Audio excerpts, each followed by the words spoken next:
Hello and welcome to Legally Speaking, a podcast series that aims to make the law and legal issues that affect you, your business and your everyday life more accessible. As this series is brought to you by Ison Harrison Solicitors, the Yorkshire law firm, I'm pleased to say that in this episode I'm joined by Jonathan Waring, Managing Director, and Richard Coulthard, Director at Ison Harrison, to discuss an important development that may be the way forward for your business too. Good morning, gentlemen. Morning, Simon. Good morning. So, to kick off straight away, what made Ison Harrison want to become an employee ownership trust? Okay, so let's start by saying that what an employee ownership trust is, I suppose, and because it's not the easiest or most accessible phrase. It basically means that the business is owned by the employees. So it's an employee-owned business, and that's probably a better way of describing it. Why did we want to go down that route? Well, simply put, it allows for succession planning. So there were three owners of the business, and actually where could this go, with the other alternatives out there in terms of sorting out succession, whether it be a trade sale, whether it be a merger or floating or anything like that. It also needed to fit, for our perspective, to allow some key individuals within the firm to progress and have their own careers and drive the business forward as well.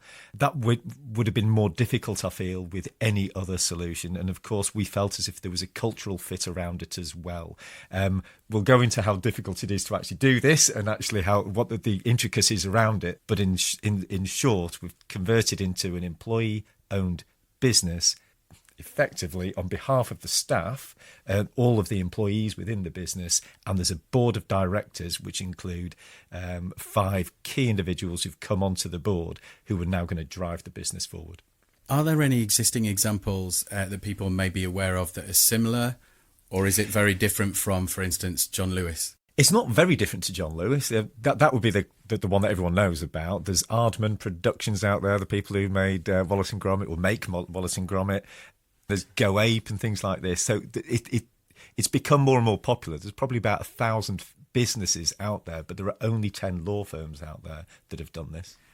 It's fairly novel for law firms. I think it might be something more common going forward. But because there's so many advantages, I suppose, for not just law firms but businesses generally, I suppose. So as Jonathan says, that there are a number of intricacies to this. What is the process, and is it relatively easy to start, and what are the stages that you're likely to go through?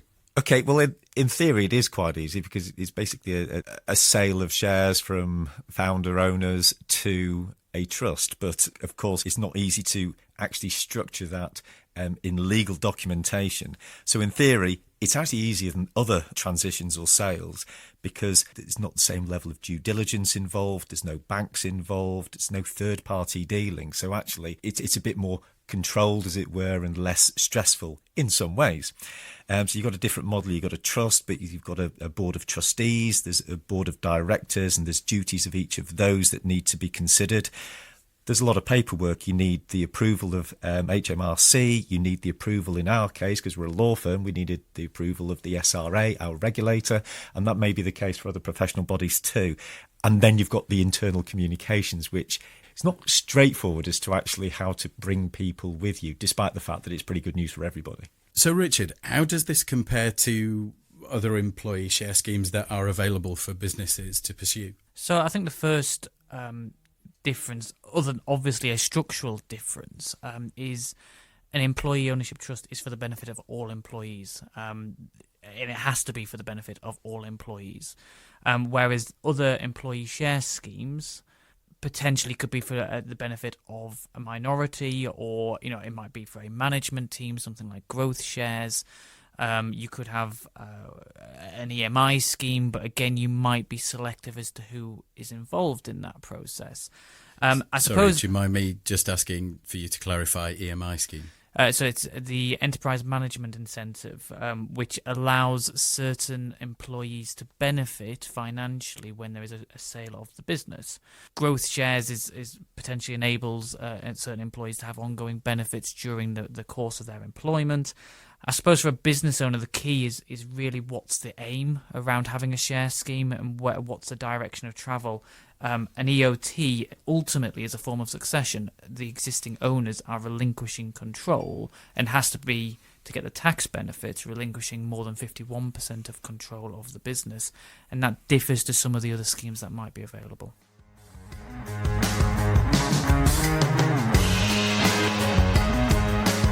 So, Jonathan, what challenges were you faced with trying to bring everybody with you, even though there are quite clear benefits to all employees as part of the scheme?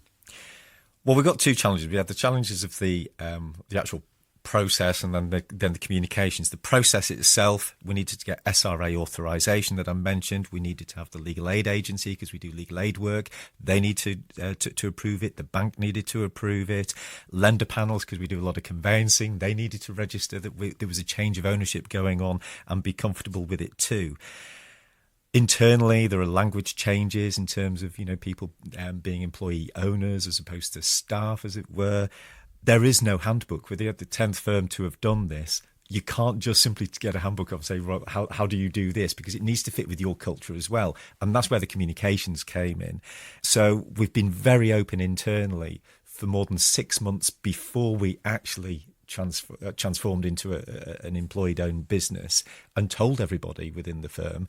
And amazingly, no one actually talked about it outside of the business. They were told to speak at home and all the rest of it, but actually, I think they bought into the excitement or the novel thing that we were trying to achieve with it. I think one of the other things that we had long discussions about, long before we'd communicated this to staff, was about the intricacies of how the trust would operate. How does the profit share work?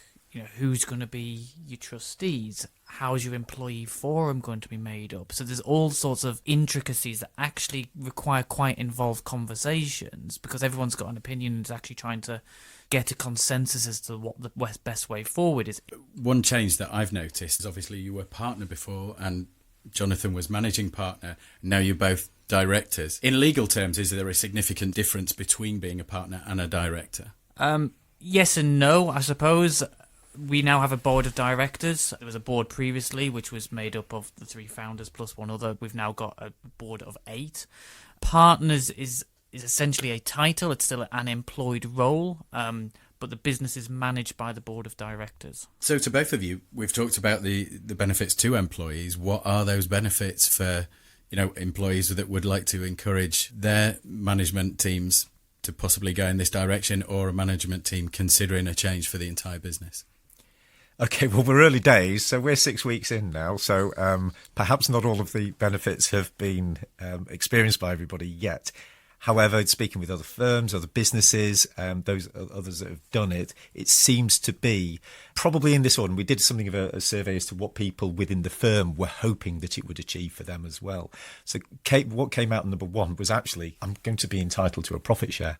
At the end of the year, provided we make a profit, I will get a certain amount of that. And we made a decision at board level that actually the profit share would be equal for everybody within the firm, irrespective of where you sat in the business. Of course, your salary is different, but the profit share wasn't. And that was something that we felt was appropriate and fitted with our culture. But not all of people do that. John Lewis, for example, they will be a percentage of salary. So everyone gets the same percentage as a share.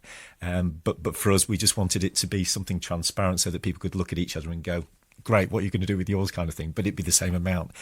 The other element is security would come into play, I suppose, because the whole risk and uncertainty as to who's going to own us, what's going to happen if such and such leaves and things like that is pretty well reduced. Influence, there's a greater influence that you could have in terms of how a business operates, and actually what happens in terms of the values and cultures of the business as well. There's a pride element, there's a respect element.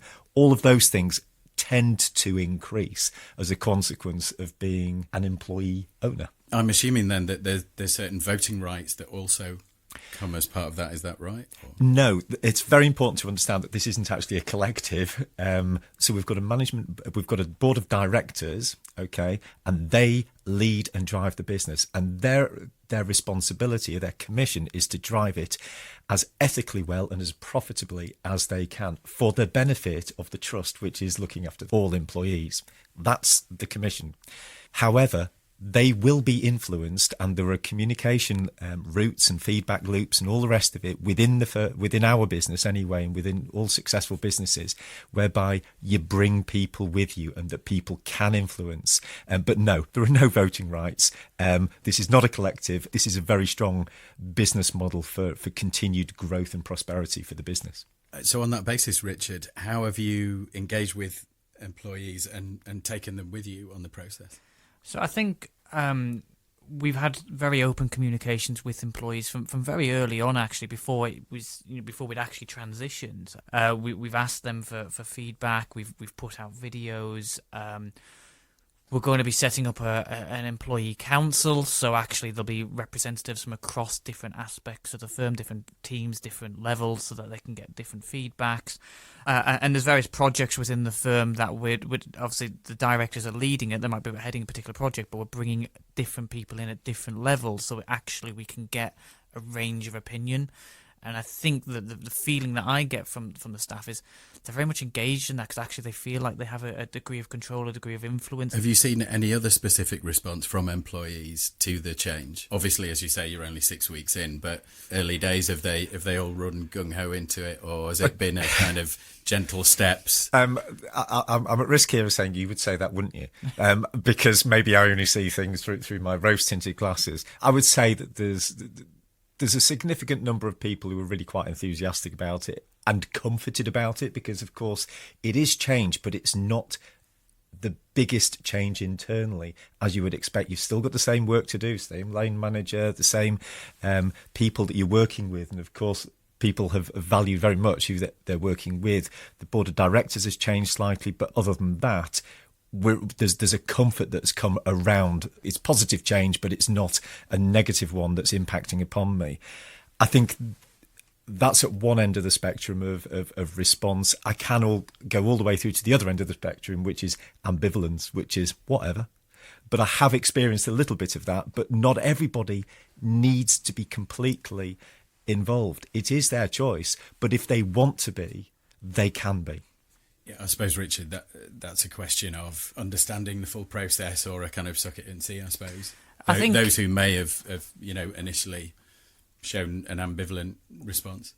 I think it can be difficult maybe for some of the employees to actually comprehend perhaps the significance of it. We hold a business briefing every year. We did ours a few weeks ago. And I think that really sort of hit home with quite a lot of people when we started running through the figures and actually what financially this might mean for them. And actually the process, I think there's a real understanding there. There's a real positive vibe that comes off the back of that as well. Yeah, we were able to talk about profitability in the first time for the first time that we ever have. So we've always talked about turnover and successful teams and individuals and whether hit targets and things like this, but we've always shied away from profit. Now we talk about profit, and we've actually got a target profit for this forthcoming year. And if we hit that profit, we're also able to explain this is what it would mean probably in terms of a profit share for you individually. And then that did cut through, because for the first £3,600 of a profit share to an individual, that is tax free. So that does change someone's year. It doesn't change their life, but it certainly changes their year. And I think people did resonate that actually I can influence the profitability of this business in my small way, and I will get a direct benefit from that.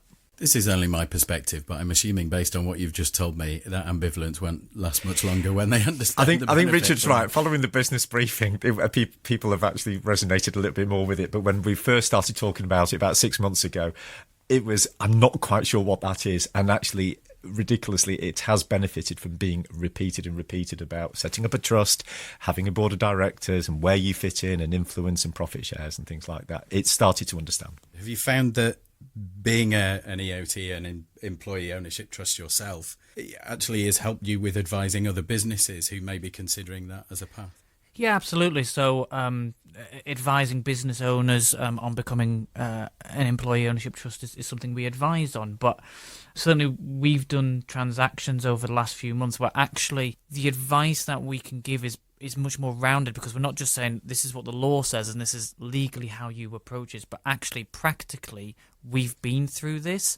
And these are some of the practical considerations to take into account, and some of the, potential issues around communications, some of the discussions we had internally about how to structure the profit share. Do you go level playing field, everyone gets the same, which is what we've done, or do you link it to salary, or there's certain other objective metrics you can link it to? And I think the feedback we've had from clients actually is having that direct insight into, you've experienced that firsthand, is actually really valuable. Because a lot of people, they're fumbling around in the dark. They're going, well, I think this is best, but I don't know for certain. Sorry to jump in. We can also recognise where there needs to be a cultural shift for a business. I don't think it's needed to be a massive cultural shift for our business in terms of transforming into an employee-owned business. But for other businesses, it really would be, because letting go is a massive thing. The control from a founder and being able to move away from that could be quite testy, and I'm sure when Richard's advising clients, he might be able to spot that and address it, because there does need to be a change of mindset around it. Not only is it fascinating, it sounds massively encouraging. I'd be tempted to have a word with my own employer as regards this.